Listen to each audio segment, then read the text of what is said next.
Some of my natural strengths and preferences include empowering others to put plans into action, discipline, and being authentic. So I walk the talk. So I say what I am going to do and I do it, and I don't leave promises unfulfilled.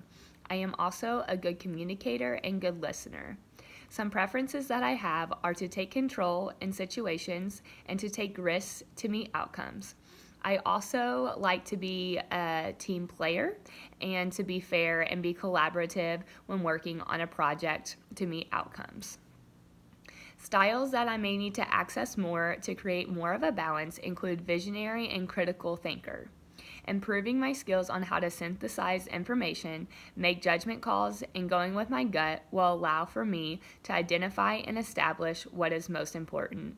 This will allow for me to create more of a balance in my leadership skills by incorporating more characteristics from leader as visionary. Allow time for me to take a step back to be able to connect the dots and see the big picture, especially in stressful situations, to establish a balance and success. When I can see the bigger picture, what I am doing at the time is more meaningful.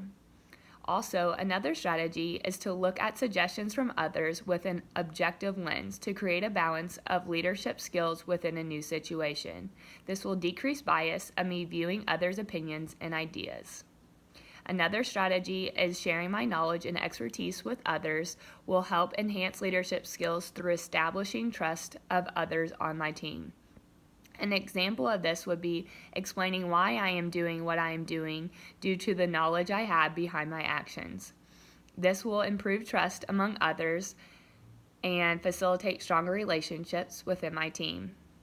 Some shadow patterns that I exhibit that may give me trouble when being a leader include being controlling and micromanaging, especially in critical situations. I can be overly sensitive and take things too personally when things aren't going my way. And I also can't say no. I have a problem of spreading myself too thin, and this can impede my leadership skills.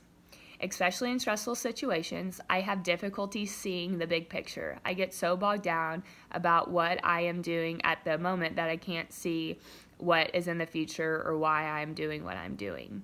I can also be overly critical and can appear to be insensitive because I am too focused on getting the task at hand done, and I just want everyone to be already complete with their task so we can turn in a project or already meet an outcome.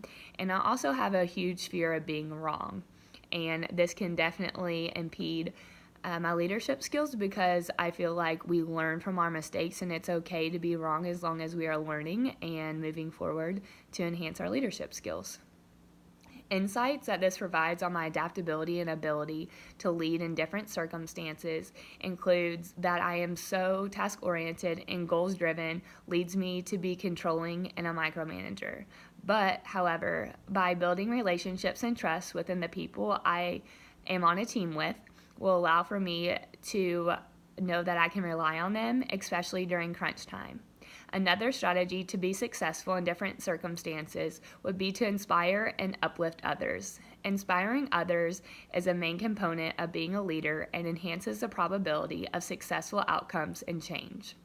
So instead of being overly controlling, I can help enhance commitment, effort, and improve performance. This is a primary focus of transformational leadership, as these leaders achieve change through expressing the values of the outcomes. Not taking things too personally or being overly sensitive. So a strategy would be to try to understand what the purpose of the feedback someone is giving me, and if I do not understand, I can ask the person what I can do to be better in a certain situation. Being self-aware of strengths and weaknesses is critical to being a leader. I can also be too focused and overly critical and have a fear of being wrong. So a strategy for this is to increase leadership skills and success by educating myself about more topics that I'm unfamiliar with. And this will decrease my fear of not knowing information that is essential to my job or task that I am completing. So how is this information going to impact or influence my roles, responsibilities, and interactions on level 2 fieldwork or as my first job after school? So being more open to change by objective point of view when listening to others' ideas and opinions will help enhance my leadership skills. If I do not take an objective point of view, I can be biased, and this will lead to me not being open to change, which is something that I do need to work on because that is in the visionary category, and I had the lowest score on visionary. This leads to being a good communicator and good listener. My role as an occupational therapy student and entry-level practitioner will be impacted by this effective communication and listening to and between coworkers, as well as with clients to help establish client-centered goals and interventions. These are essential qualities to enhance leadership skills. A strategy of building relationships will positively influence my interactions with others on level 2 fieldwork and in my first job.